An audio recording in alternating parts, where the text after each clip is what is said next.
যেতে পারেন, এইটা একটা বিভ্রান্ত ছাড়া আর কিছুই না। আমরা মুসলমান, 90% লোক আমরা মুসলমান। আমরা বিশ্বাস করি আমাদের একটা পরকাল আছে। আমরা নামাজ, রোজা, হজ, যাকাত যদি করি, আমরা যদি ইবাদত সঠিকভাবে করতে পারি, তাহলে আমরা পরকালের জান্নাত পাবো। আমরা ধানের শীষে ভোট দিলে আমরা জান্নাত পাবো, এটা আমরা বলতে পারি। আদর্শবান দল ধানের শীষের দল। কিন্তু এই আরেকটি দল আছে যারা 20 টাকা করে আপনাদের কাছ থেকে টাকা নেবে আর বলবে টিকিট দিচ্ছে আমরা জান্নাত পাবো।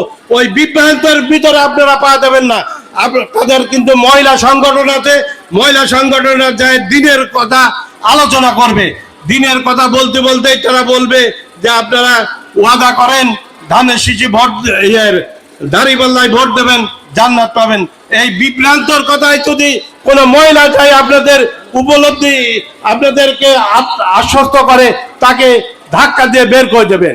প্রিয় উপস্থিতি, আপনারা সঠিক পথে থাকবেন, নামাজ কালাম পড়বেন, 5 ওয়াক্ত নামাজ পড়বেন, সন্তানগুলো মানুষ করবেন, তাহলে আপনারা কিন্তু পরকাল পাবেন।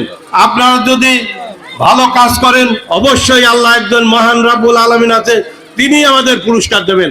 আমি বলতে চাই আপনারা এখান থেকে যে প্রতিটা মহল্লায় 2-5 জন মহিলা